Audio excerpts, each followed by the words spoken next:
Bienvenue à tous nos auditeurs, bienvenue sur la chaîne du mouvement politique citoyen ainsi que sur la page X Twitter de Philippe Murer.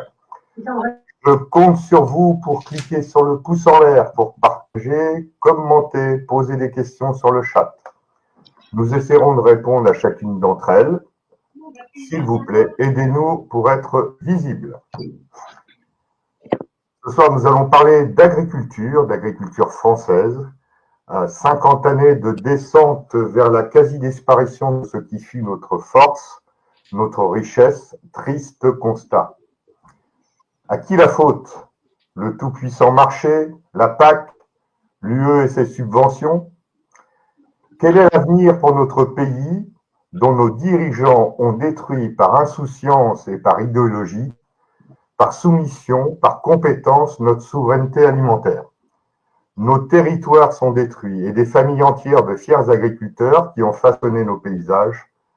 Pire encore, en ouvrant à tout va le libre-échange, ils prennent le risque d'importer les problèmes de santé publique de demain. Bref, quel avenir pour l'agriculture française? Pour traiter cet épineux sujet, j'ai le plaisir d'accueillir Monsieur Sébastien Béraud. Si Sébastien veut bien se présenter succinctement. Oui, merci. Bonjour à tous, du moins bonsoir. Donc, je suis Sébastien Béraud, agriculteur en Haute-Loire, en polyculture élevage. Je fais du lait et de la viande. On est 3 associés sur 150 hectares à 900 mètres d'altitude, à côté du Puy-en-Velay.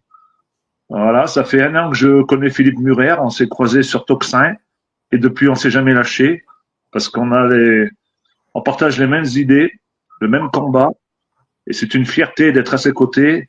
On a passé des heures et des heures, voire des journées entières à discuter, à parlementer, à monter ce programme agricole. Voilà, et on est bien content parce qu'on est arrivé au bout et on a quelque chose de très bien à vous présenter, aussi avec Eric, céréalier. Donc, un céréalier et un éleveur qui vont vous expliquer ce qu'on aimerait voir demain en France si on était au pouvoir. Très bien. Merci. Eric, quelques mots? Oui, bonjour. Donc, je suis céréalier en Île-de-France. Voilà. Donc, je remercie aussi Philippe Murer parce qu'il nous donne, il est l'un des rares, voire le seul, qui laisse les gens de terrain s'exprimer pour parler de notre quotidien. Et c'est vrai que moi, pendant que je travaille, j'écoute pas mal d'émissions. C'est comme ça que je l'ai connu. Et pour comprendre en fait où on en est arrivé. Et j'ai une formation d'ingénieur et aussi de gestion. Donc ça me permet de comprendre un peu ce qui se passe. Donc, voilà, j'espère que ce qu'on va dire sera compris par les personnes et essayer de voir un peu la logique de notre raisonnement, quoi. Voilà. Merci beaucoup. Pauvre dernier invité et non des moindres, Philippe Murer, président du mouvement politique citoyen. Quelques mots, Philippe?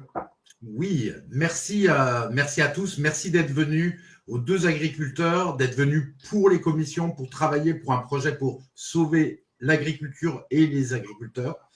Franchement, on a fait un très beau projet, vous allez voir. Et je précise que Eric, en fait, on voit une petite image parce que Eric craint un peu des représailles, parce que dans le milieu agricole, je suis sûr qu'on en parlera, il y a des représailles quand on fait certaines choses, de la part peut-être de la FNSEA ou d'autres gens comme ça, mais en tout cas, on s'en moque. Nous, on a un beau programme qui ne passe pas par la FNSEA et on va vous présenter tout ça en commençant par les constats. Juste une petite précision, Eric, c'est pas un grand céréalier qui s'en met plein les poches, hein. C'est un petit céréalier qui cultive localement et donc qui s'en sort, mais qui s'en sort quand même avec des difficultés. Tous les céréaliers ne sont pas des personnes richissimes. Donc, je laisse Philippe continuer pour qu'on commence les constats. Qu'est-ce qui ne va pas? Merci. Donc, comment sauver l'agriculture française? C'est un grand sujet. Quel constat éclairé et justifié de la situation de notre agriculture, de la responsabilité de l'UE, de l'urgence sociale concernant nos agriculteurs, de protectionnisme et d'avenir du secteur? Voilà, en gros, le programme de ce soir. Alors, messieurs, quels sont les constats rapides que vous pouvez nous adresser concernant l'effondrement de l'agriculture, des problèmes afférents, la spécialisation excessive qui enferme dans un marché spécifique, la dépendance aux subventions. L'aspect social humain fera l'objet d'un chapitre spécifique. Donc nous avons 10 à 15 minutes pour débattre de ce sujet-là.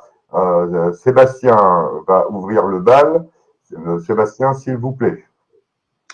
Ben, le constat, il est apocalyptique, puisqu'il reste plus que 380 000 agriculteurs. Et à la Seconde Guerre mondiale, à la sortie, ben, on était des millions d'agriculteurs, on était presque tous paysans. Et on a vu au fil du temps, les exploitations se sont spécialisées et nos enfants sont partis, enfin nos enfants, mes frères, mes sœurs, mes cousins et cousines sont partis. Il y a eu l'exode rural dans les villes pour aller gagner bien leur vie. Et au final, il reste plus grand monde dans les campagnes parce que c'est un métier plutôt dur.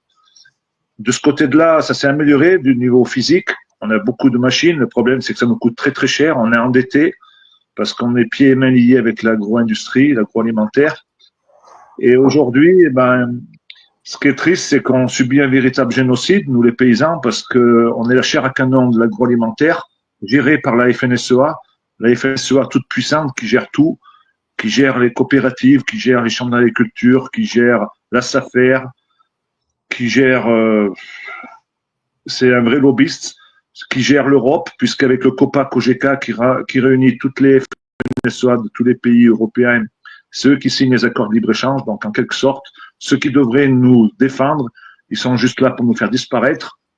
Donc, depuis qu'on est rentré dans l'Europe en 1992, c'est de pire en pire, c'est l'apocalypse. On touche des subventions qui ne comptent pas nos charges, nos augmentations de charges. Et au final, les coûts de revient qu'on a, on vend nos produits souvent, trop souvent en dessous de nos coûts de production, ce qui fait qu'on a très peu de rentabilité. Et bien entendu, les exploitations elles partent à l'agrandissement puisque les petites sont moins en moins rentables. Les grosses, il faut toujours produire plus pour l'exportation, pour créer du PIB.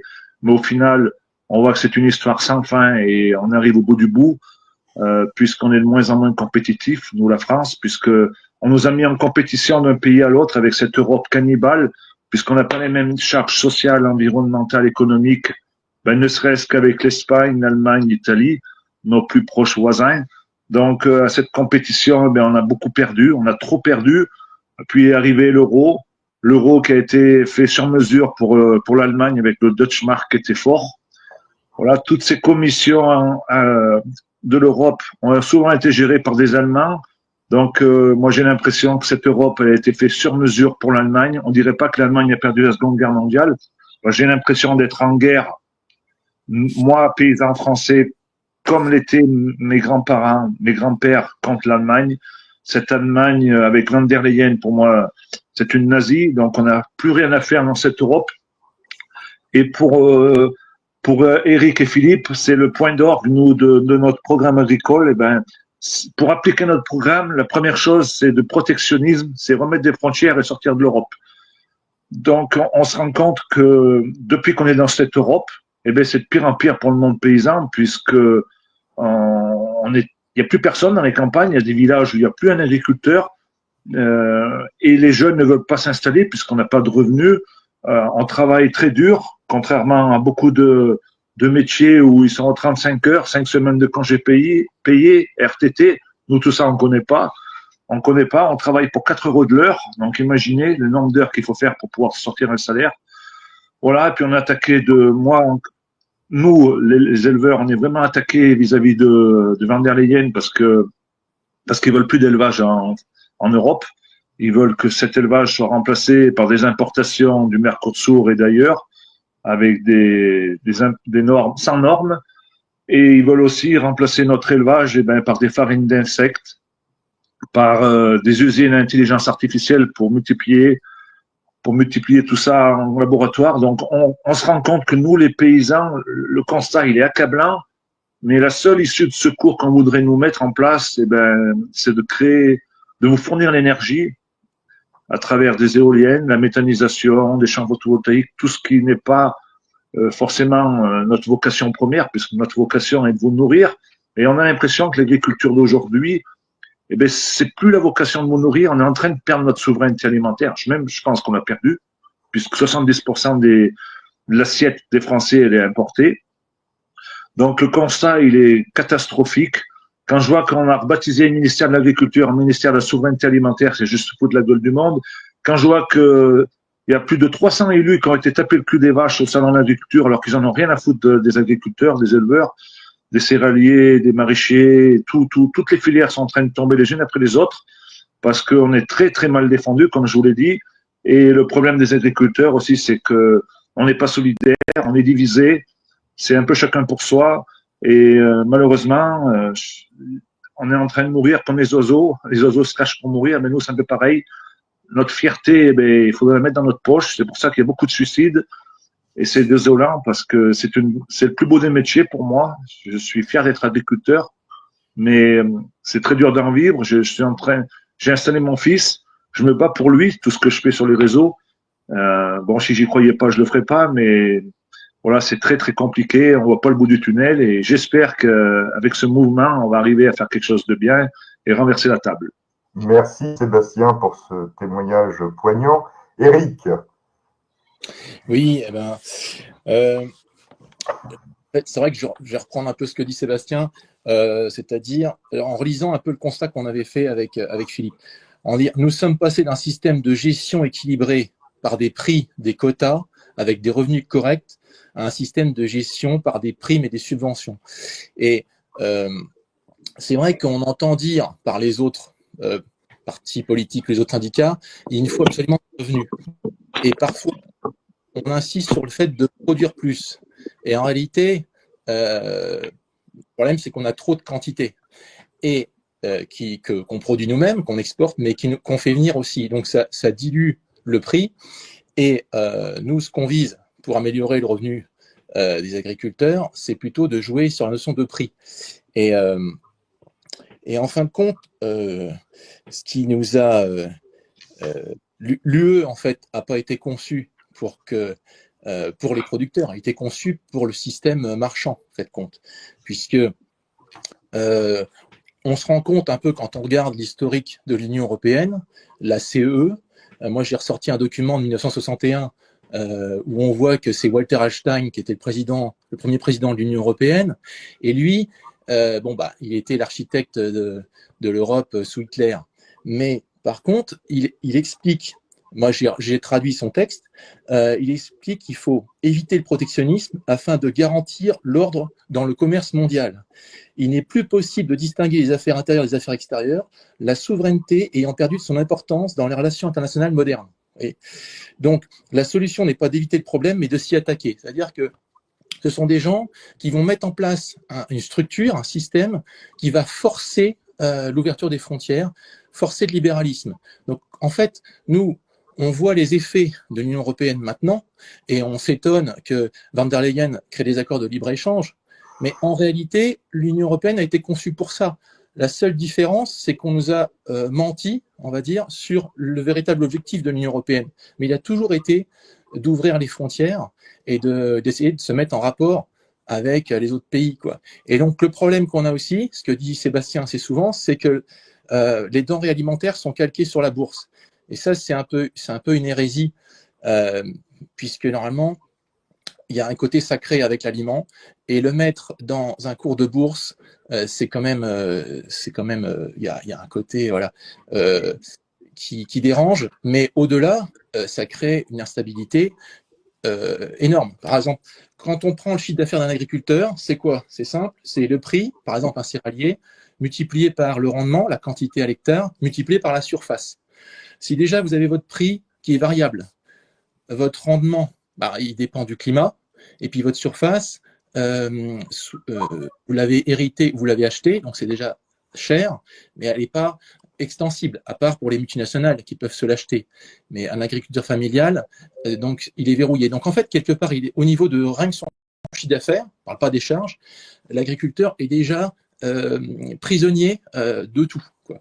Alors que sous l'Ancien Régime, il faut savoir que le prix était taxé par le roi.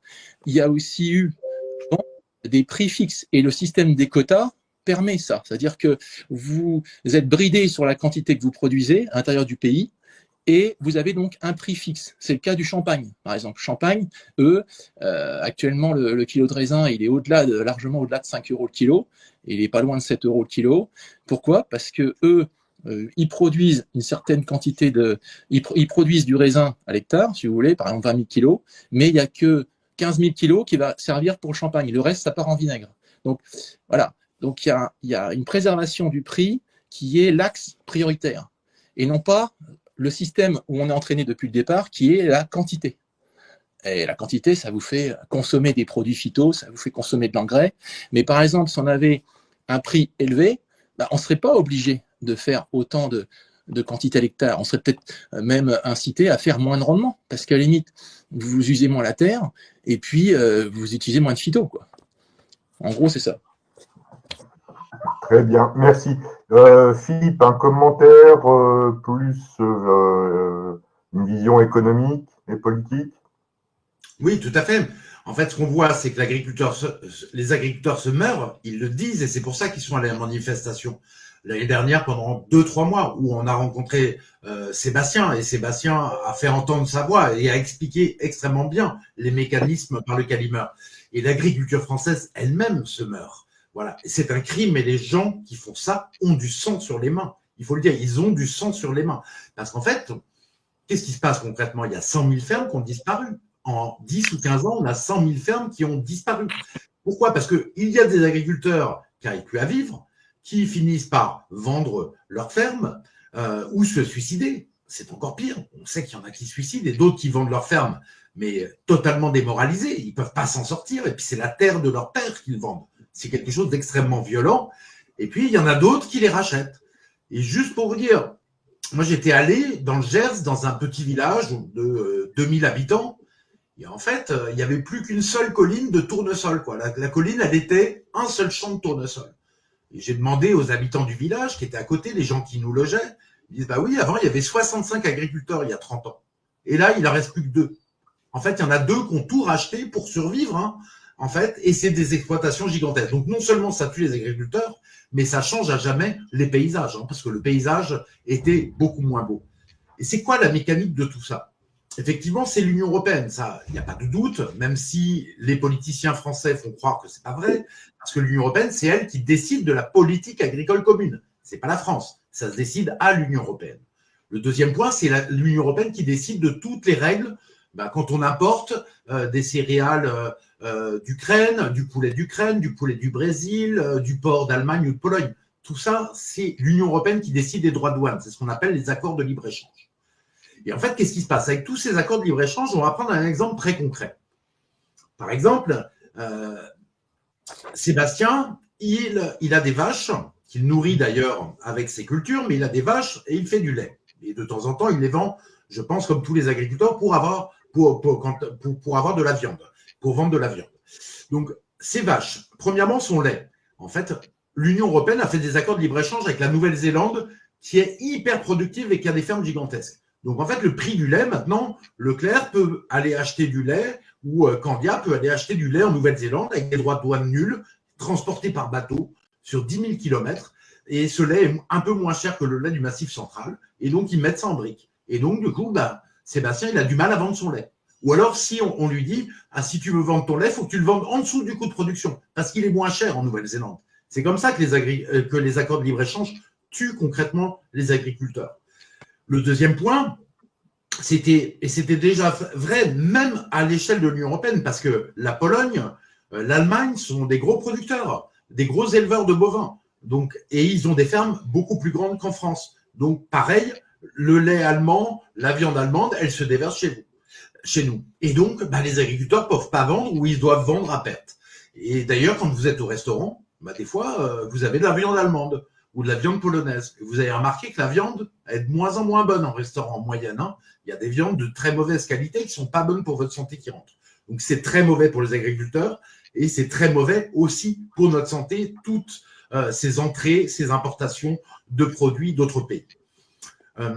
Et là, l'Union européenne, maintenant, elle est dans une espèce de folie. Parce que, par exemple, l'Ukraine, ils ont permis à l'Ukraine de vendre leurs poulets en franchise de droits de douane et des quantités énormes. Or, le poulet en Ukraine, il est fabriqué par des fermes qui fabriquent 1 million de poulets par an. Imaginez-vous, 1 million de poulets par an, avec des gens qui sont payés 1 euro de l'heure, et les poulets, ils reçoivent des hormones de croissance qui sont interdites pour les éleveurs français. Donc, ils vendent le poulet 2 fois moins cher que l'éleveur français. Et l'éleveur français, lui, l'Union européenne, en même temps, elle lui dit, en fait, il faut que tu fasses des petits poulaillers et avec du bien-être animal. Et donc, tu peux avoir que 10 000, 20 000 poulets. Mais tu vas devoir te battre avec des gens qui ont 1 million de poulets. Voilà comment l'Union européenne, complètement folle, est en train de tuer les éleveurs et l'agriculture en général. Donc, cette hyper-concurrence, elle entraîne des prix trop bas, mais des prix qui restent chers pour vous. Parce qu'il y a tout un système parasitaire d'intermédiaires qui font que, même si le lait il est acheté de moins en moins cher aux agriculteurs et aux éleveurs, eh ben, le lait il se retrouve toujours aussi cher dans les supermarchés, voire plus cher. La marge, elle va chez Candia, chez tous ceux qui mettent le lait en boîte et qui le posent sur les rayons. On voit que c'est scandaleux et l'État français ne fait rien pour ça. Dernier point important, la concurrence déloyale. Le Sénat français a fait un rapport, il montre que 25% des produits qui sont importés, en fait, ils ne respectent pas nos normes. Ils ne respectent pas les normes françaises et pas les normes européennes. Donc, il n'y a aucun contrôle. L'Union européenne ferme les yeux là-dessus, ne fait pas de contrôle sur les produits. Donc, on se retrouve avec des produits qui ne respectent pas nos normes et les éleveurs font face à de la concurrence déloyale. Puis l'Union européenne, c'est quand même quelque chose de fou. Donc, en plus, ils mettent une énergie très chère. Vous voyez bien que l'essence augmente sans arrêt. Ben, c'est pareil pour les agriculteurs. Le gazole a beaucoup augmenté sur les 20 dernières années. Et puis l'électricité. Vous avez vu vos factures vous-même de ménage exploser d'électricité. Et bien c'est pareil. Et je crois qu'on en discutait avec Sébastien. Il a 12 000 euros de facture par an d'électricité. Donc en plus, ça le plombe. En plus, il a des coûts qui augmentent.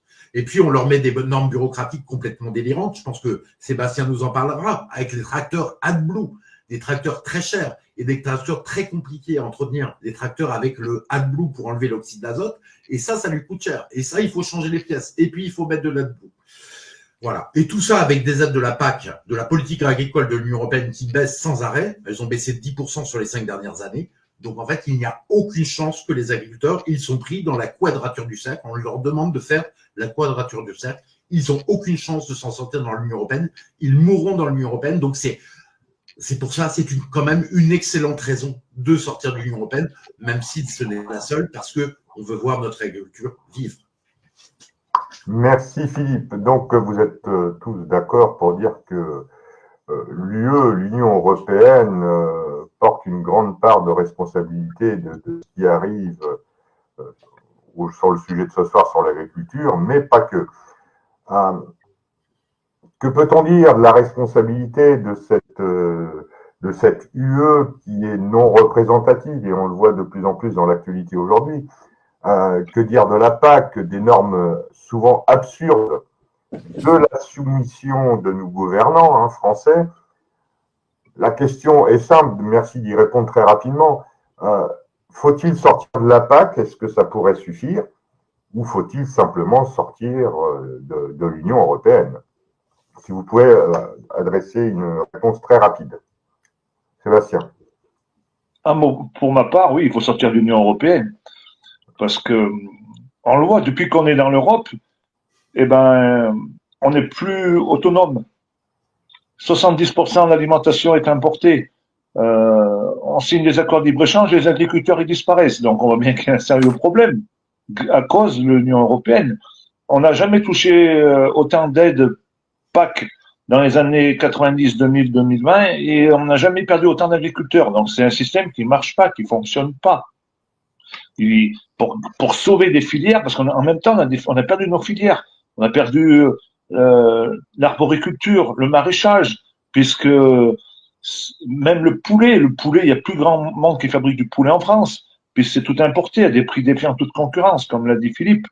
Donc au final, moi je vois pas l'intérêt qu'on a à rester dans cette Europe qui nous détruit. Et ce qui est grave, c'est que une fois qu'on aura tué l'agriculture, on va faire quoi demain si jamais il y a vraiment un virus et qu'il y a vraiment une guerre ou qu'on puisse plus importer. On l'a vu il y a 5 ans, jour pour jour, On était au début du confinement, ça a été la panique totale. Il manquait de tout. Les agriculteurs, on s'en tenait pas. Tout le monde venait chercher nos produits. Hein. Et ça a duré 2, 3 mois. Imaginez si ça avait duré longtemps. Ils mangeraient quoi, les gens? Parce qu'on n'est plus en capacité de produire, parce qu'on a tellement perdu notre savoir-faire et on a tellement fait perdre des terres. Il faut savoir quand même qu'il y a un département de bonne terre qui disparaît tous les 10 ans en infrastructure routière et immobilière. Donc là aussi, il faut arrêter la connerie. Après, on a des milliers d'hectares qui partent pour faire des biocarburants, parce que l'Europe, elle impose 30% d'énergie renouvelable. Donc, eh ben, c'est souvent les agriculteurs qui ont fait ça, avec la méthanisation, avec des champs de tournesol, de colza. Ça, ils mettent 7-8% dans l'essence et dans le gazole. Ça, c'est les paysans. Après, les champs, ils veulent mettre des éoliennes. Les éoliennes, eh ben, c'est mieux des champs. Ça gaspille de la surface. Maintenant, la mode, je reçois quasiment toutes les semaines des brochures pour mettre des panneaux photovoltaïques, des champs de panneaux photovoltaïques dans nos parcelles. Mais on refuse. Bon, on va refuser jusqu'à quand? Parce que ça serait une manne financière importante, bien mieux que ce qu'on fait de produire du lait ou de la viande, et sans travail. Sébastien, quand je t'écoute, on est au-delà, concernant l'Union européenne, on est au-delà de l'incompétence, on est au-delà de l'irresponsabilité. Quand je vous écoute, on pourrait conclure que c'est voulu, c'est programmé. Ah, ben, c'est sûr. Pour moi, tout est voulu. C'est des gens, ils sont ultra intelligents. On ne peut pas les prendre pour des lapins de 3 semaines. Ils ont fait toutes les grandes écoles, mais même les politiques en France. Ils ont tous fait HEC, l'ENA, Sciences Po et compagnie. C'est pas des paysans, mais au final, ils ont pas le bon sens paysan. C'est juste, voilà, le PIB, l'inflation, c'est tous des calculs économiques. Et pour faire ça, eh ben, il faut qu'ils créent du commerce. Et ils gagnent mieux. En ce moment, on fait mieux de la valeur ajoutée en important des produits à pas cher. Et nous, le peu qu'on fait, le revendre dans des pays qui ont plus de pouvoir d'achat, la Chine, par exemple, pour avoir une balance commerciale positive. Mais tout ça, je suis d'accord avec vous, c'est l'Europe qui l'a voulu. Pour moi, l'Europe, on est dans le 4e Reich. Là. Parce que faire disparaître les paysans comme ils le font, mais ils ont du sang sur les mains. Et nos anciens, ils n'auraient jamais accepté ce que nous, aujourd'hui, on accepte, ça c'est sûr et certain. Ils ont bien moins accepté. Ils se sont battus pour moins que ça. Eux. Merci Sébastien. Eric, votre avis sur la sortie de la PAC ou tout simplement la sortie de l'UE? Non, il faut sortir de l'UE. La PAC, c'est la mise en place de ce que pense l'UE. En fait, moi, je trouve que l'UE porte mal son nom. Elle n'est ni une union, ni européenne. Elle a été créée dans les bureaux de Washington. Moi, je vous invite à regarder sur Internet le compte-rendu de la conversation du 17 mai 1961, où Walter Hallstein, président de la commission de la Communauté économique européenne, donc la CEE, s'entretenait avec Orville Friedman, qui est secrétaire de l'agriculture aux États-Unis.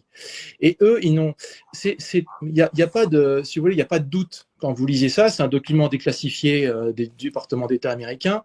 Il n'y a aucun doute sur leurs intentions. Eux, ils sont pour leurs partenaires économiques, c'est-à-dire les multinationales. Ils veulent dépasser les souverainetés des États. Ils ont dit la Commission est indépendante, la CEE est indépendante du gouvernement national. Elle n'est responsable que devant le Conseil des ministres. Voilà. Donc, elle doit imposer sa ligne de conduite. Les lenteurs est dues aux élections nationales. Voilà. Donc, en fait, si vous voulez être souverain dans votre pays, vous êtes forcément contre l'Union européenne. On nous a fait croire à l'inverse, parce qu'on nous a dit que c'était une union des pays. En réalité, c'est pas parce que vous êtes à côté géographiquement d'un pays que vous allez vous unir avec, comme ça, vous fusionner, parce que on a des économies différentes, des mentalités. L'Allemagne, c'est plutôt industriel, la France, c'est plutôt agricole, et puis dans l'Europe du Sud, c'est différent de l'Europe du Nord. C'est pour ça que, si vous voulez, l'Union européenne, l'euro, cette monnaie entre guillemets unique, elle convient à personne. C'est comme un boulet qui plombe tout le monde et qui enfonce vers le fond. Parce que nous, ça va nous pénaliser pour nos exportations agricoles, par exemple. Et eux, par exemple, ça va favoriser un petit peu la valorisation de l'industrie allemande en son temps. Mais voilà, de toute façon, on voit aujourd'hui que l'effondrement de l'économie allemande, à cause de la mentalité, à cause il n'y a plus d'énergie, des problèmes industriels et autres, on voit bien que de toute façon, cette Union européenne a failli. Mais pourquoi? Parce qu'elle a été construite pour les marchands. et pas pour les producteurs ni pour les consommateurs. C'est ça qu'il faut bien comprendre. Et à l'inverse, quand vous faites du protectionnisme ou quand vous êtes souverain dans votre pays, c'est-à-dire que vous récupérez tout, hein, vous n'êtes pas souverain à moitié, vous êtes souverain avec la monnaie, avec les frontières, avec tout ce qui s'ensuit, avec un marché intérieur au niveau du blé, parce que nous, on a quand même encore le port de Rouen et de la Palisse pour le blé, qui a une cotation. Mais non, il a fallu qu'on se mette au niveau contatio de Chicago, rapporté en Europe, c'est-à-dire le matif, et nous, on est payé sur le matif. Vous voyez, alors qu'avant, on avait la cotation de Rouen, on avait une cotation française. Et bon, c'est quand même important. Vous voyez, je parle de ça, mais ça a son importance. En fait, on ne maîtrise plus rien. Et le protectionnisme, on revient à une mentalité de producteur, d'industriel et de consommateur. Vous voyez, c'est ça qu'il faut bien comprendre. C'est-à-dire que vous avez l'Union européenne qui vous force à ouvrir vos vannes. C'est comme si vous avez une maison, bah, vous avez quand même des murs, des portes, des verrous. On vous dit non, mais il faut ouvrir. Pendant la nuit. Oui, c'est pas naturel d'ouvrir les vannes. Quand on a un peu de richesse, on est censé quand même garder sa famille, protéger ses biens. Donc, oui, c'est quelque chose qui n'est pas naturel et qui est forcé pour le système marchand, essentiellement. Voilà. Donc, ce système marchand, il n'est pas mauvais en soi. De toute façon, c'est leur logique à eux qui s'applique et pas la logique du producteur.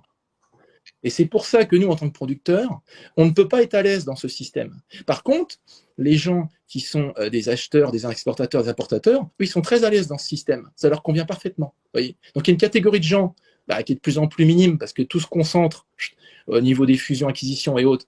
Ça se concentre entre les mains d'une petite poignée qui est même dans CAC 40, BlackRock et compagnie. Et puis, par contre, la masse des gens qui sont dans la production, aussi les consommateurs inclus, eux, ils s'y retrouvent pas là-dedans. Parce que les consommateurs, il y a un flou phénoménal au niveau des produits, parce que ça va, ça vient. La viande qui est découpée dans un pays, elle est emballée dans un autre, elle revient ici. Enfin, les gens sont paumés et ils ne savent plus ce qu'ils mangent. Alors, donc, pour eux, c'est pas bon non plus, ça, système de l'Union européenne, quelque part. Voilà. Très bien, merci. Philippe peut sortir de l'Union européenne au niveau économique pour aider notre agriculture. Quelle est la obligation? Si on sort de l'Union européenne, on peut faire comme Trump. Trump, il a décidé, exactement comme le disaient Sébastien et Eric, ce qu'il faut, c'est aider les producteurs maintenant, et pas le négociant, l'intermédiaire, le négoce, le financier. Alors Trump, qu'est-ce qu'il veut faire? Il met des droits de douane pour aider les producteurs qui sont les États-Unis, pour arrêter les importations et faire en sorte qu'on produise sur place. Eh ben, si on sort de l'Union européenne, on peut arrêter les accords de libre-échange tout de suite. Les accords de libre-échange, d'ailleurs, si on sort de l'Union européenne, ils tombent tous. Donc, on doit tous les renégocier tranquillement avec les autres pays. Et on peut mettre une clause en disant, bon, bah, l'agriculture, on met des droits de douane dessus. Hein, on négocie tout ça avec les autres pays tranquillement, ils mettent des droits de douane. Ce qui nous permettra de préserver, de faire remonter un peu les prix d'achat aux agriculteurs et puis que les agriculteurs ne soient pas submergés par des importations de bœuf du Brésil, de bœuf d'autres pays, de tomates du Maroc, etc. Et ils pourront produire sur place. Il y aura des petits droits de douane et petit à petit, on reconstruira. Je voulais faire juste un point sur est-ce qu'on peut faire une exception agriculturelle, hein, c'est le programme du RN qui nous dit on va faire comme l'exception culturelle française qui a été mise dans les traités européens dès le début. Maintenant, il faudrait mettre une exception agriculturelle. Et là où ils se moquent du monde, c'est quand on regarde les accords de libre-échange qui ont été signés l'année dernière et cette année. Donc, le Nouvelle-Zélande, le Chili ou le Mercosur qui en passe d'être signé. Ben, en fait, tous les amis du RN, Mélanie et compagnie, l'Espagne, ils sont tous pour et ils votent pour l'agriculture et l'ouverture de l'agriculture au libre-échange. Pourtant, ça abîme leur agriculture chez eux. Je ne sais pas pourquoi ils font ça. Le Mercosur, il y a 23 pays qui sont pour le Mercosur, alors que ça va complètement détruire les agriculteurs et surtout les éleveurs français et les éleveurs d'autres pays. Mais n'empêche qu'il n'y a que la France qui résiste à Bruxelles. Vous voyez, on a Macron, mais Macron, il résiste plus que Meloni sur l'agriculture. C'est quand même extraordinaire. Macron, il est horrible et tous nos partis sont horribles, mais n'empêche qu'ils disent non au Mercosur, alors qu'en Italie, ils disent oui.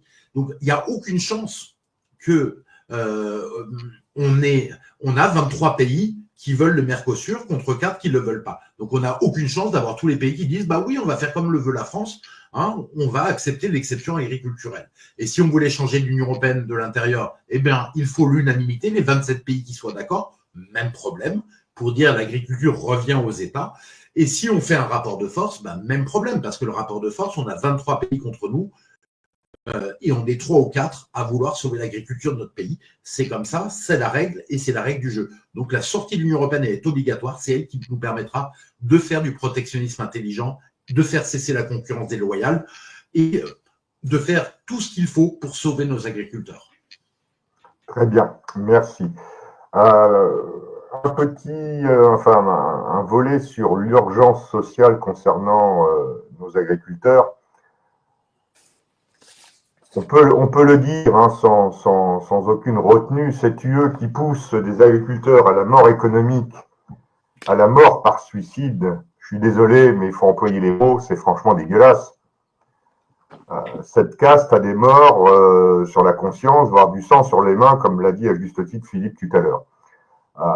Il y a un plan, il y a soi-disant un plan. Philippe, est-ce que vous pouvez nous présenter le plan Marshall agricole? Oui, quand on voit qu'on a 70% d'agriculteurs en difficulté financière, c'est là où il y a une urgence folle pour les sauver. Il y en a 70% qui pourraient disparaître dans les années à venir. Et il y en a qui vont disparaître dans cette année et l'année d'après. Donc, en fait, fondamentalement, la première chose à faire, c'est de sauver nos agriculteurs de la faillite. Parce que la sortie de l'Union européenne, même si on arrive au pouvoir, ça prendra 6 mois, ça prendra 1 an. Donc, qu'est-ce qu'il faut faire maintenant? En fait, le problème des agriculteurs, le premier problème, comme l'a dit Sébastien tout à l'heure, c'est on leur a demandé de grossir, d'acheter des machines, de devenir de plus en plus gros. Donc, ils sont endettés pour 200 000 euros en moyenne, plus de 200 000 euros. Et ils doivent payer la dette avec des prix qui sont trop bas. Donc, la première chose à faire, c'est de dire que c'est l'État qui va payer les intérêts de leur dette tant qu'on n'est pas sorti de l'Union européenne. Ça ne coûte pas très, très cher et ça rapporte beaucoup aux agriculteurs. Le deuxième chose, c'est que s'ils ont des prêts à 5 ans, on ne leur demande pas de payer cette année l'amortissement du prêt, donc de rembourser le prêt. On leur demande on repoussera d'une année le prêt. Donc, en fait, c'est franchement génial parce que ça leur permet d'économiser à peu près 20-25 000 euros par agriculteur, par exploitation, de trésorerie. Donc, voilà. Ça, c'est le premier point. Le deuxième point, c'est qu'il faut sortir du marché européen de l'électricité. Vous savez qu'on produit l'électricité à 6 centimes en France. Et en fait, ils la vendent à 25 centimes et de plus en plus cher. Si on sort du marché européen de l'électricité, on fait comme l'Espagne. Et l'Espagne, ils vendent à 11 ou 12 centimes l'électricité. Nous aussi, en la produisant à 6, on peut la vendre à 12 et tout le monde gagne sa vie. On sort du marché européen de l'électricité et quelqu'un comme Sébastien qui a 12 000 euros de facture d'électricité, je ne me trompe pas, Sébastien, 12 000 euros, c'est ça?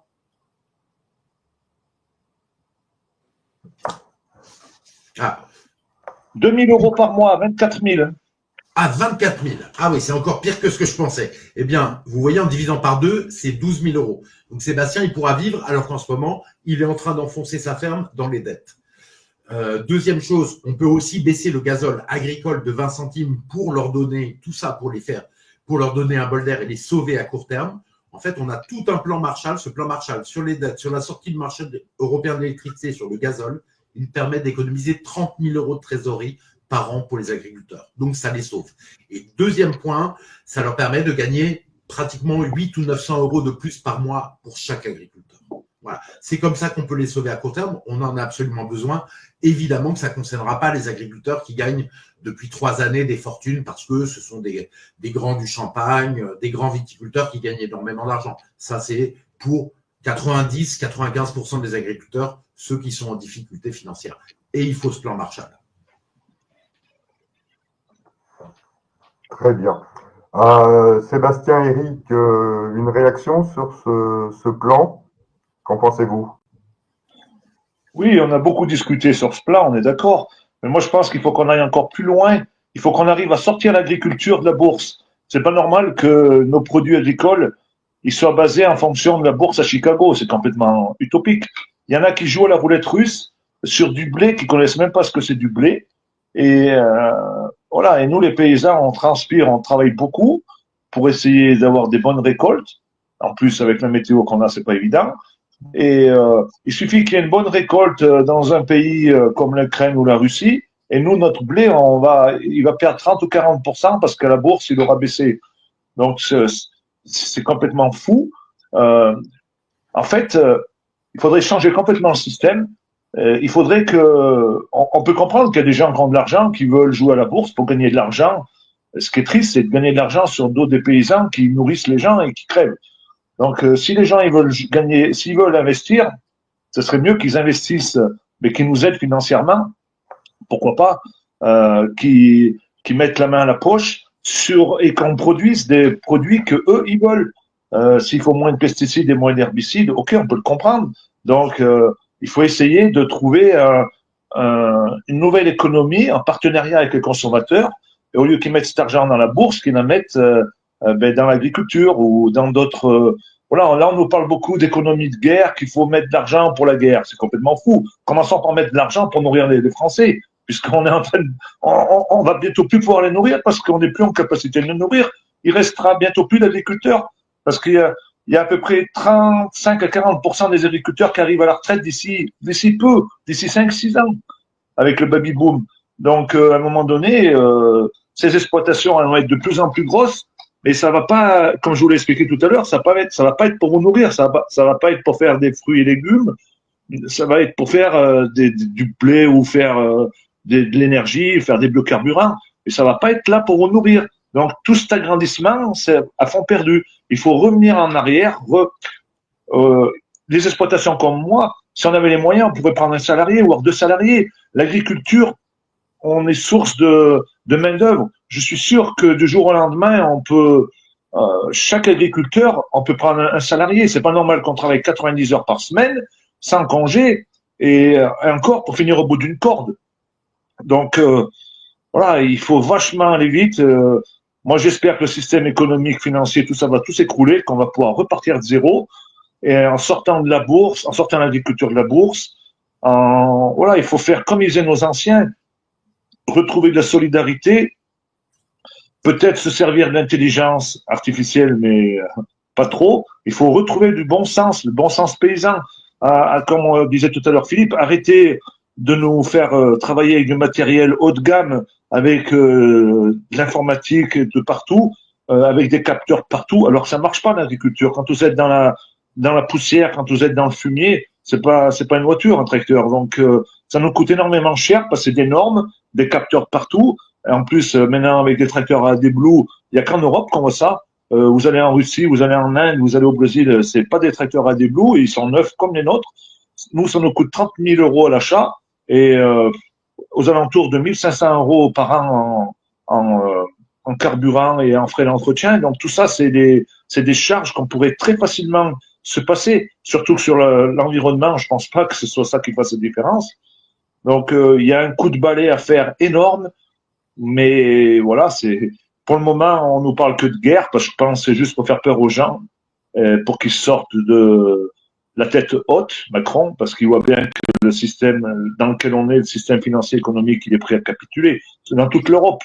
Donc une économie de guerre, ça sera juste pour nous amuser et au final, on va rien résoudre du tout. Les Français pauvres seront toujours de plus en plus pauvres et les Français riches seront toujours de plus en plus riches. Parce qu'en cas de guerre, c'est toujours les paysans, les pauvres qui vont partir, qui vont être obligés d'aller sur le champ de bataille. Déjà qu'on est déjà sur le champ de bataille. Merci Sébastien. Eric, sur le plan Marshall, s'il vous plaît. Oui, eh ben, je vais reprendre un peu les deux idées, c'est-à-dire l'idée un peu de l'exode rural, c'est-à-dire que les gens se suicident ou dépriment parce qu'ils sont seuls. Moi, je suis seul sur ma ferme. Avant, il y avait 15 personnes, du temps de mes grands-parents. Pourtant, on paye des charges sociales énormes. Là, j'ai un contrôle de revenus MSA. Ils vont éplucher encore mes comptes pour voir si j'ai bien déclaré mes revenus et puis si je paye suffisamment de charges. En fait, cette MSA a été créé par mes arrière-grands-parents, entre autres, nos arrière-grands-parents. Ils ont aussi mis en place le Crédit Agricole. Je l'ai rappelé à la dame cet après-midi, ça. Et ça partait d'un mouvement de solidarité justement pour aider la filière paysanne, les ouvriers. À l'époque, nos grands-parents avaient des maisons ouvrières pour les ouvriers. Donc, il y avait, si vous voulez, un paternalisme de proximité avec les personnes pour les maintenir. Et en fait, aujourd'hui, on paye des charges sociales, mais on n'a pas le retour en main-d'œuvre, si vous voulez, de ça. Et dès que vous avez le malheur d'embaucher un peu du monde, eh bien là, vous aussi payez des charges sociales sur les salaires énormes, c'est faramineux. Donc, il y a un frein énorme à l'emploi. Alors que, comme disait Sébastien, nous, déjà au niveau de notre corporation, on pourrait facilement doubler ou tripler le nombre d'actifs, mais on fait vivre énormément de monde, puisque comme on est dans le secteur primaire, on porte sur notre dos les autres secteurs, parce qu'on fait vivre tout un écosystème phyto, engrais, matériel agricole, administratif et compagnie, c'est-à-dire un agriculteur pour 10 personnes facilement autour. Donc c'est étonnant qu'on ne soutienne pas ce secteur primaire, et notamment au niveau des charges sociales. Hein. Je reviens là-dessus parce que le problème que vous avez, c'est quand vous faites un bon revenu une année, évidemment, il y a la moyenne triennale qui peut s'appliquer, mais néanmoins, quand vous faites donc deux bonnes années, vous allez avoir vous allez avoir des impôts qui vont se repercuter l'année suivante et vous fracasser, en fait, si vous faites une quatrième année, pas terrible. Ça, ce que je dis, c'est valable pour toutes les entreprises. Hein. Je veux dire, c'est pas que l'agriculture. Mais quand on a un secteur comme ça, comme le nôtre, mais ça pourrait s'appliquer aux artisans commerçants, là encore on est d'accord. Mais concernant l'agriculture, où il y a les aléas climatiques, les aléas de la bourse qui se rajoutent à tout ça, bah là, vous pouvez carrément couler la boutique à cause de votre bonne année l'année d'avant. Donc moi, ce que je demanderais quand même, je le rajoute quand même comme point, comme Marshall, c'est qu'il y ait une compréhension dans le paiement social, un étalement beaucoup plus rapide que maintenant. Je sais qu'il y a des moratoires qui existent, et les étalements qui sont possibles. Il faut passer devant une commission, etc. Il faut être aidé par la FNSEA, entre autres, pour pouvoir avoir un étalement de vos dettes et MSA. Mais pour moi, elles sont beaucoup trop lourdes et ça peut vous fracasser littéralement alors que vous avez fait une bonne année l'année d'avant. Vous voyez, donc il y a un problème. Et on est par rapport aux autres pays européens, on est très fortement imposé quand même en France. Hein. Ça pose un problème. Et alors qu'on paye des personnes, par exemple au chômage, qui pourraient aussi très bien, en fait, on les paye à rien faire. Donc, ils pourraient quand même un petit peu venir nous aider de temps en temps, je ne sais pas, dans les saisons. Enfin, ça me paraît être logique, mais bon. Oui, pour revenir, c'est vrai qu'il faudrait enlever tous les gaspillages. On voit qu'il y a des gaspillages partout au niveau de l'État. Au niveau de l'État français, le premier gaspillage, c'est les 12 milliards d'euros nets qu'on envoie à l'Union européenne. On envoie 23 milliards d'euros, on n'en récupère que 11. Donc, ça nous coûte 12 milliards d'euros par an. Donc, pour le plan Marshall qui coûte 3 milliards d'euros, vous voyez, c'est une paille. Hein, par rapport aux 12 milliards d'euros, ce n'est pas un souci. Et puis, c'est vrai qu'il faudrait pouvoir baisser les charges sociales de tout le monde, ça, c'est sûr, et aussi étaler et qu'il y ait de la compréhension de la MSA. Mais là, vous avez 30 000 euros de plus de trésorerie par an, 8 ou 900 euros de revenus par mois net, hein, de revenus nets, c'est-à-dire dans votre poche. Et effectivement, ça tout de suite, ça va vous permettre de vous en sortir. Ça permet tout de suite aux agriculteurs, même ceux qui sont en difficulté, de s'en sortir, même s'il y a d'autres choses à faire, très clairement. Merci. Dernier volet, on va parler de protectionnisme agricole. Est-ce que c'est une nécessité? Quelle vision à long terme peut-on en tirer? En quoi ça consiste? Est-ce qu'il faut tout simplement, en toutes circonstances, privilégier les circuits courts, ce qu'on appelle aussi le acheté français? Avons-nous toujours encore la production suffisante pour alimenter tout le territoire national, voire exporter le surplus? Est-ce que aujourd'hui c'est encore possible? À titre d'exemple, les fruits et légumes, est-ce qu'on peut être compétitif face à l'Espagne, l'Italie, le Portugal? Est-ce qu'il faut tout simplement abandonner le modèle actuel en encourageant les productions locales?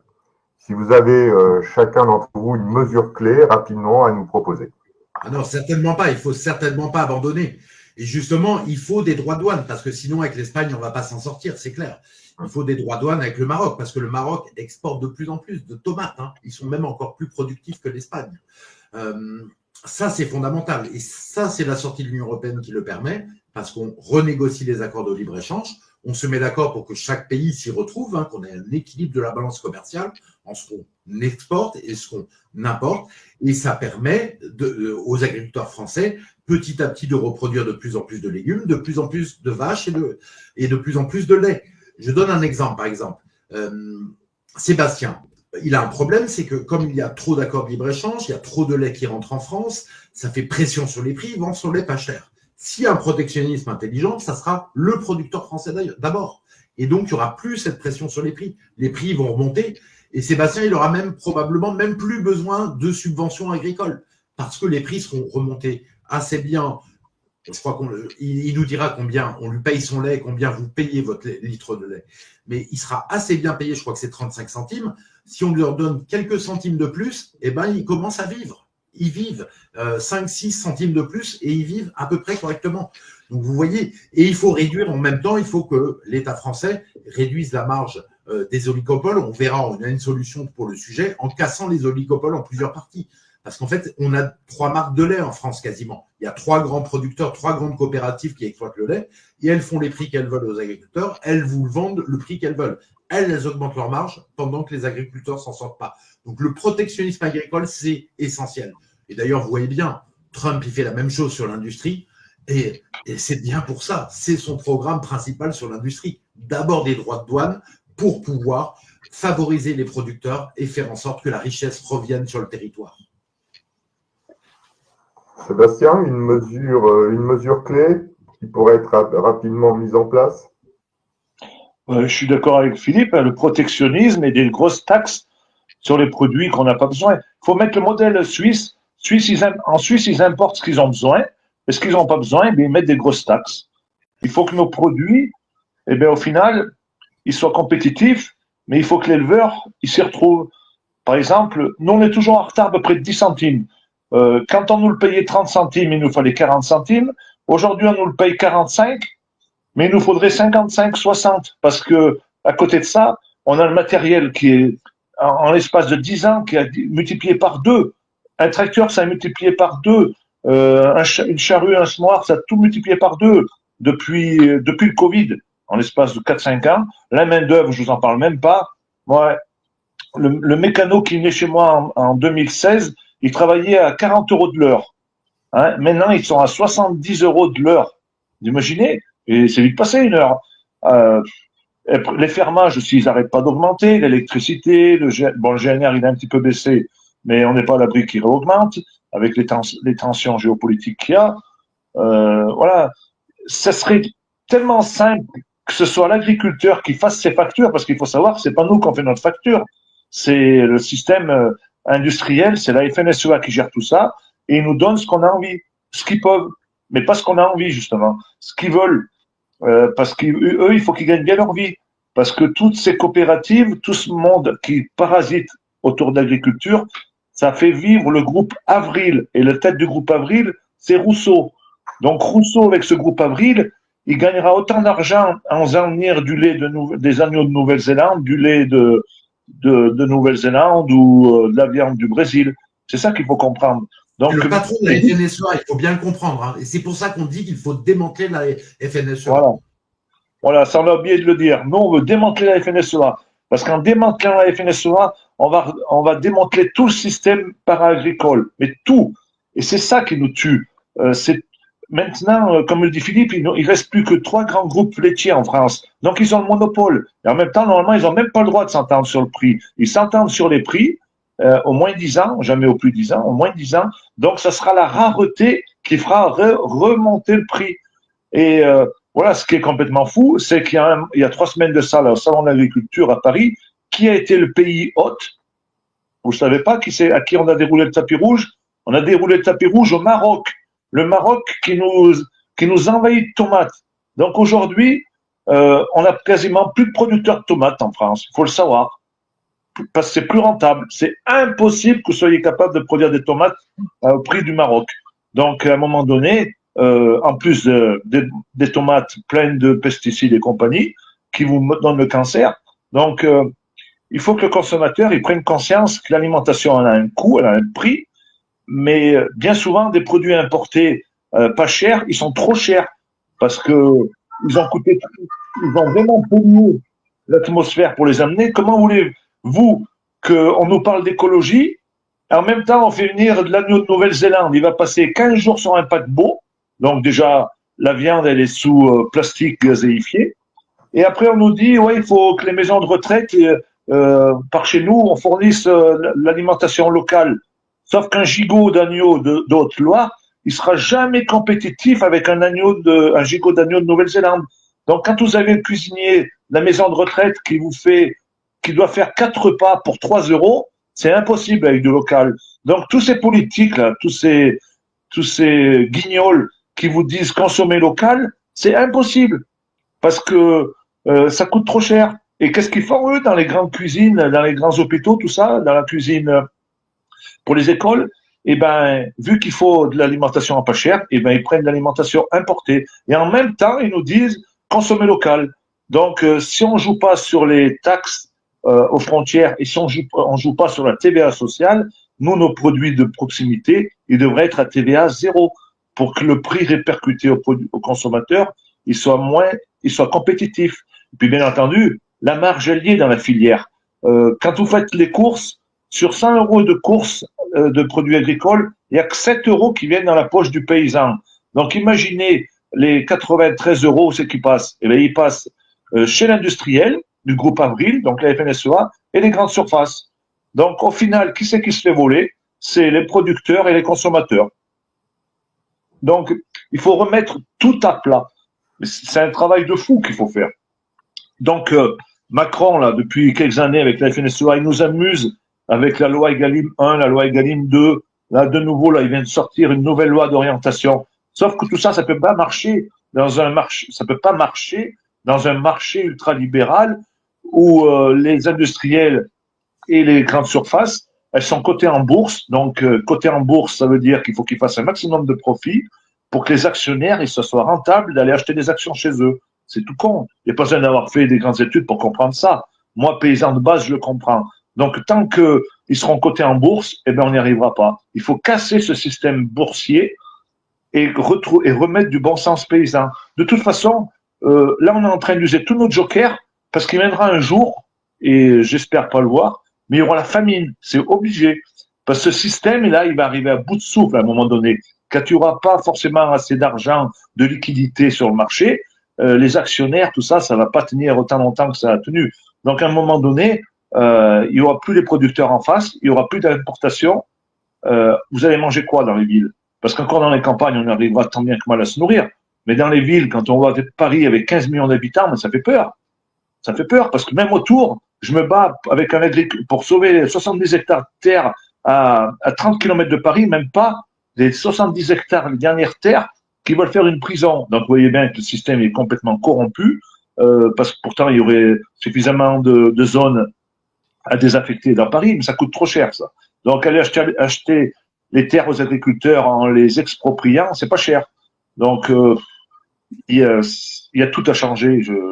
On ne sait même pas si avec une baguette magique on y arriverait tellement qu'il y a du boulot. Parce qu'on a affaire à des pourritures, à un système franc-maçon qui détient tous les pouvoirs et qui sont là pour nous détruire et nous faire disparaître. C'est ça qu'il faut comprendre. Mais ils sont Sébastien, Trump, il est en train de dégager la pourriture. Donc, quelqu'un qui a la volonté, qui a le courage de le faire, il le fait. Quand tu as le pouvoir au niveau de l'État du président, tu peux tout faire. C'est juste parce qu'ils n'ont aucun courage qu'ils font rien. Parce que déjà, tu mets les lois sur le protectionnisme agricole, ça va bien se passer. Si tu commences à scinder en 3 parties les coopératives, tu sais qu'est-ce qu'ils vont pouvoir faire? Ils vont couiner. Les actionnaires, enfin, les patrons des coopératives, ils vont couiner. Pour se présenter aux élections présidentielles en France, il faut 500 signatures. Et le système va tout faire pour qu'un gars comme vous ou comme d'autres qui ont la tête sur les épaules ne se présentent pas. Parce qu'on sait très bien que le peuple serait intéressé qu'une personne comme nous se présente. Mais l'oligarchie, tout le système, on voit bien les grands médias, ils sont payés par qui? On sait très bien là derrière, les sociaux, les francs-maçons, ils tirent les ficelles. Ils veulent pas qu'il y ait quelqu'un comme vous. Déjà, il nous faudrait avoir une chaîne comme Fox News pour pouvoir toucher tout le monde. Et Trump, il n'est pas arrivé là du jour au lendemain. Et pourtant, au début, il était à 2 ou 3%, je crois, il y a 10-15 ans. C'est allé très très vite. Nous, il faut qu'on fasse l'union de notre côté. Pour le moment, on bosse sérieux sur des projets agriculture, mais à un moment donné, il faudra faire l'union de tous les souverainistes pour peser assez, pour qu'ils soient forcés de passer dans les médias. On va juste laisser parler 2 minutes quand même, Eric, parce que en fait, oui. Donner la parole à Eric, oui. Oui, donc je reviens. En fait, je reviens sur une mesure qu'avait proposé Philippe, c'est-à-dire un étiquetage. Vous avez le prix, par exemple une pomme, le prix payé au producteur, le prix que va payer le consommateur et la durée de trajet de cette pomme. C'est-à-dire du champ de production berger à l'étal de la grande surface. Et avec ça, vous avez un commerce vraiment équitable. C'est-à-dire que C'est équitable parce que vous savez, vous n'êtes pas embrouillé dans les histoires de carbone, de machin comme ça. C'est clair, pour le consommateur, il peut choisir. Il peut choisir tout à fait d'acheter son kiwi à l'autre bout de la planète, mais si vraiment il veut essayer de défendre l'agriculture française, bah, lui, il sait combien va être payé le producteur. C'est un peu l'idée de c'est qui le patron. Et l'idée aussi derrière ça, c'est de récupérer la marge au niveau des grandes surfaces. Mais donc, pour avoir un prix de producteur suffisant, bah, on est quand même bien obligé de mettre en place cette histoire de protectionnisme, de taxes douanières, parce qu'il faut avoir et puis un étiquetage, comme on disait, parce que si on ne distingue pas les produits qui viennent de l'autre bout de la planète, on ne sait pas. Par exemple, concernant le bio qui vient de 10 000 km de là, entre-temps, voilà, on ne sait pas trop ce qui s'est passé. Même le consommateur aujourd'hui, il y a des doutes, à juste titre, que finalement, en parlant un petit peu avec les voisins, les particuliers, bah, eux, ils nous disent, bah, moi, finalement, ouais, le bio, je ne sais pas trop, c'est cher et tout, mais je préférerais plutôt acheter les produits à vous directement, un petit magasin de proximité, entre guillemets, on sait qui l'a produit. Et je pense que c'est pour ça que les clients aujourd'hui, par rapport à l'hygiène, sont vraiment attachés à leur agriculture, parce qu'au moins, ils peuvent mettre un visage sur un produit, quoi. C'est-à-dire un agriculteur, une ferme, un consommateur, quoi. Et finalement, c'est cette chaîne-là qu'on essaye de ne pas casser, qu'on veut préserver. C'est la meilleure garantie pour avoir une traçabilité pour le client. Parce que si ça vient à l'autre bout de la terre, les gens, ils ont aussi du bon sens. Ils savent bien que c'est du flou. On est dans le flou, quoi. Et nous, on veut remettre de la netteté, de la clarté. Voilà, entre autres. Ouais, souvent, on a du miel chinois, en fait, qui n'est même pas du miel, c'est marqué miel. Voilà, et en fait, c'est du sirop de glucose, quoi. C'est juste du sucre un peu mélangé avec un peu de couleur de miel. Et c'est ça qu'on vous fait acheter dans les supermarchés, et vous ne le savez pas. Parce que l'Union européenne, c'est un truc super vicieux, super pervers. En fait, vous avez vu, par exemple, bouteille d'huile d'olive, produit dans l'Union européenne et hors de l'Union européenne. Merci, Madame von der Leyen, c'est produit sur la planète Terre et pas sur la planète Mars. Parce que c'est tout ce qu'elle vous dit. Et en fait, l'Union européenne interdit de forcer tout le monde à dire d'où viennent les produits. Donc, c'est pour ça que vous avez des produits qui viennent de Chine, du Maroc, ailleurs, et vous ne le savez pas. Il n'y a que sur les fruits et légumes vendus en vrac que c'est obligatoire et c'est respecté. Pour tous les autres produits, l'Union européenne a dit les États, personne n'a le droit d'obliger à dire ce qu'il y a derrière l'étiquette, d'où vient le produit. Donc, notre but, c'est quoi? C'est de dire quand le produit est fabriqué en France, il y aura un petit drapeau bleu, blanc, rouge sur l'étiquette, mais au recto de l'étiquette, pas au verso, obligatoire au recto de l'étiquette qui dira vous achetez un produit français. S'il vient de Chine, il y aura marqué Chine en gros au recto de l'étiquette, juste sous la marque et en gros. Si ça vient de Pologne, pour le porc ou des choses comme ça, de la même manière. Donc, comme ça, on contrôle. Comme ça, on contrôle les choses et on dit aux Français qu'ils pourront être patriotes. Ils pourront acheter pour faire vivre Sébastien, pour faire vivre Eric, pour faire vivre tous les paysans, alors que l'Union européenne nous l'interdit. Deuxième point que je rajoute, la concurrence déloyale. On vérifiera les bateaux. Si jamais, par exemple, il y a des pays qui nous envoient des tomates avec des pesticides qui sont interdits en France et qui ne respectent pas les normes, eh bien, on dira à ces pays, maintenant arrêtez tout de suite, sinon on va vous mettre des taxes supplémentaires. Et troisième point, on s'en rend compte, on met des taxes supplémentaires sur ces produits-là. Donc, on pourra faire respecter notre volonté d'avoir des produits sains et des produits qui rentrent en France qui ne concurrencent pas de façon déloyale les Français. Voilà. Et un autre point, moi, qui me tient à cœur, mais qui est beaucoup moins important que le protectionnisme, les droits de douane, le fabriquer en France. Mais en fait, on a tout concentré en France au niveau de Rungis. Et donc, en fait, tous les produits partent du Massif central pour aller à Rungis, parfois de Perpignan. Vous savez qu'il y a un train de Perpignan qui va jusqu'à Rungis, et tout remonte à Rungis. Alors derrière, ça redescend en région. Ça peut faire 1500 km les produits alimentaires. Donc, ça fait des marges, ça fait beaucoup de transport, ça les abîme, ils arrivent à abîmer et ça fait plus de marge. Pour les intermédiaires, moins de marge pour les paysans et des prix plus hauts pour vous. Ce que je vois, moi, j'aimerais bien que le gouvernement, il doit regarder ça. Dans ma région, en Provence, où j'habite aujourd'hui, on a un petit marché agricole à Saint-Étienne-du-Grèce, dans les Alpes. C'est un village de 6000 habitants.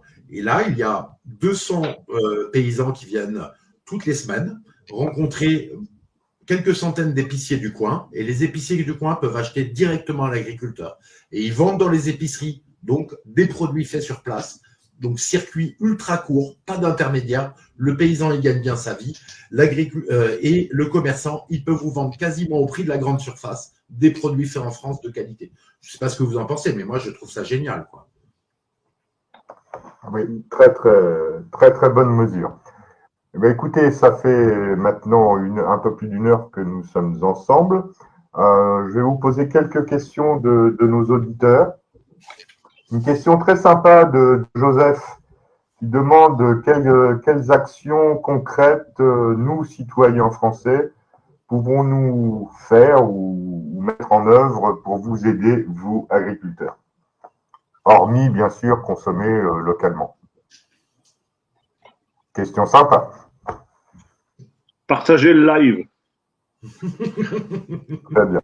Ouais, moi j'ai une autre idée aussi. Par exemple, on voulait recréer, on va dire, vous savez, il y a eu l'exode rural et en fait, on n'a plus personne autour de nous. Et on recherche de la proximité aussi en termes de comptables, j'arrive à dire de psychologues, en fait, de personnes de compétences qui pourraient recréer un tissu de proximité avec, au niveau indépendant.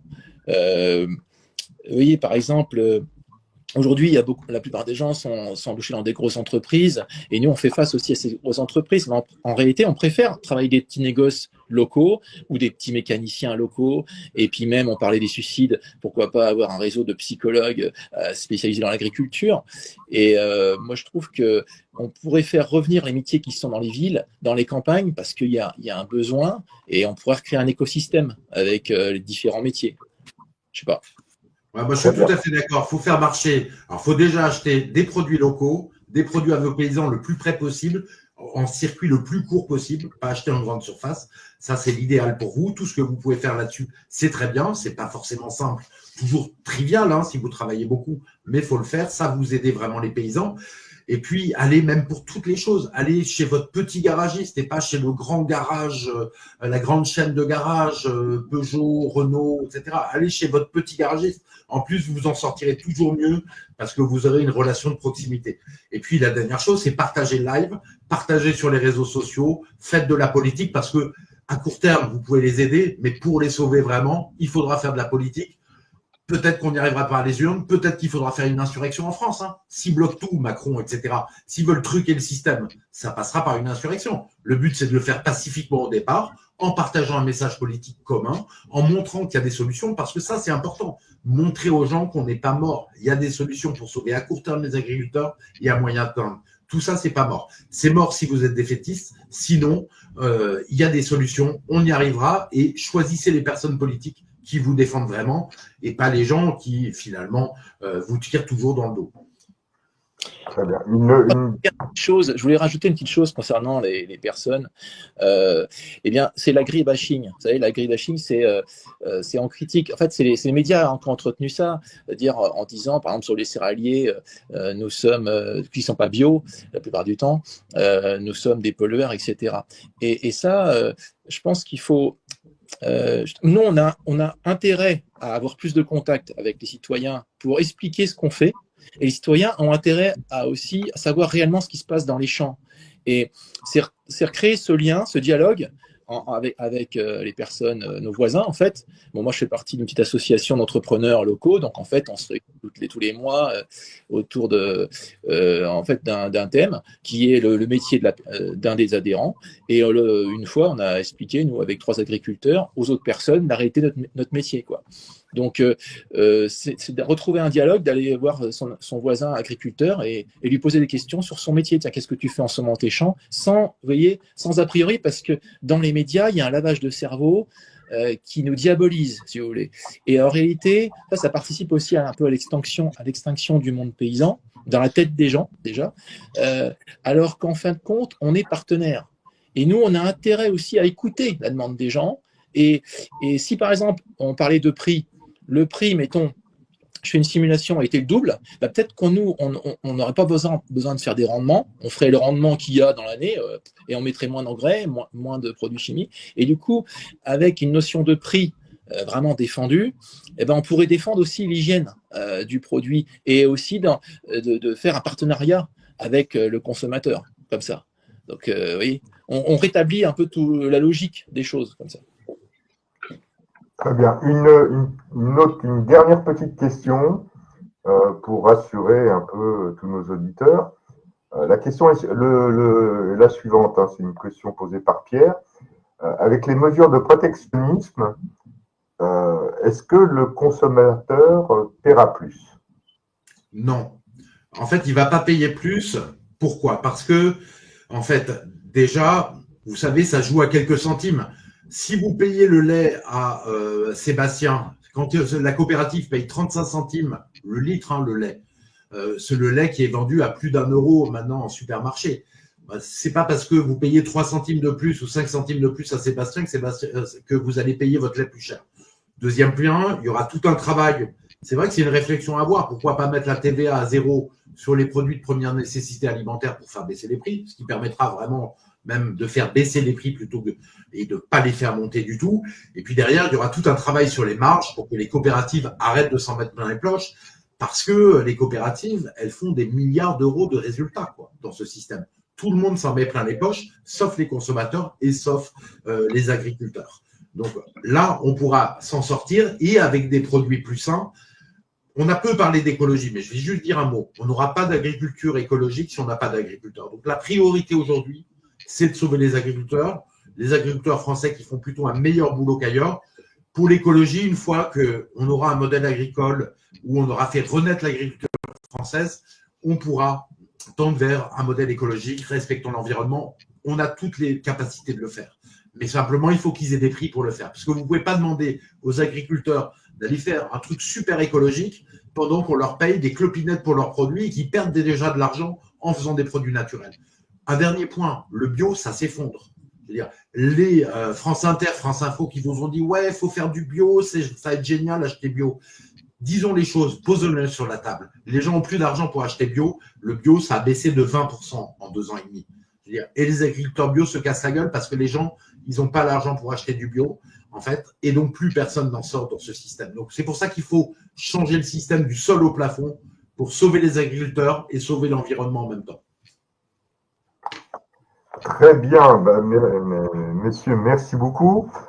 Philippe, je vous laisse la conclusion, la clôture de cette commission agriculture et peut-être annoncer les prochaines sur d'autres sujets. Pourquoi pas? En tout cas, ce qui est important, vous voyez, on a travaillé avec des agriculteurs. Il y avait un jeune aussi qui nous a aidé à travailler, qui avait fait un bac agricole et qui nous a aidés, mais il n'est pas allé, il a été retenu, donc on n'a pas pu le mettre dans la commission au final sur la synthèse. Mais comprenez bien, c'est du travail concret avec des gens concrets, c'est pas du travail politicien qu'on fait là. Et c'est comme ça qu'on peut comprendre ce que vivent les agriculteurs, leur proposer des projets, des programmes, un projet pour la France qui va les satisfaire et qui permettra de les faire vivre.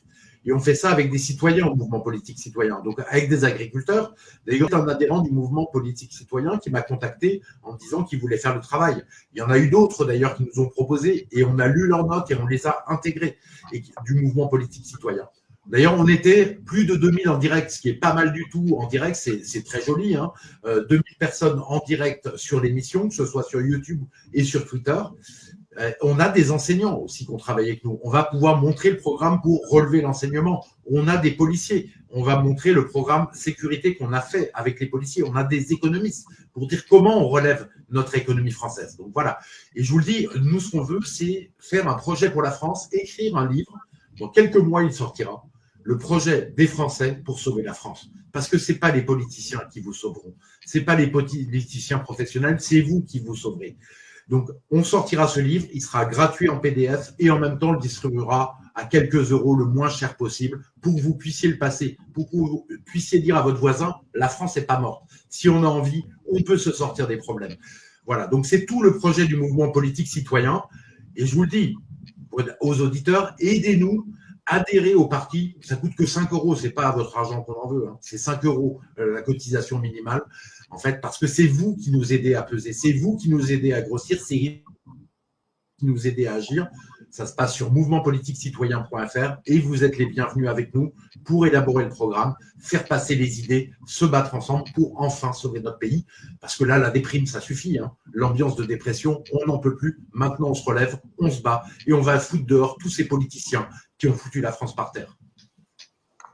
Merci Philippe. Il ne me reste plus qu'à conclure cette émission. Donc un grand merci à Sébastien et Eric de nous avoir apporté leur témoignage. Un petit message pour nos auditeurs. Hein. Merci infiniment de cliquer sur le pouce en l'air, de partager, de commenter. Hein, ça va nous aider à être beaucoup plus visibles. Et puis, je vous dis à très bientôt sur la chaîne du Mouvement Politique Citoyen. Et s'il vous plaît, collectivement, gardons toujours à l'esprit que des personnes à travers notre belle France qui voulaient simplement vivre de leur travail nous ont quittés. Merci à tous et à bientôt. Merci. Merci Sébastien, merci Eric. Merci à vous.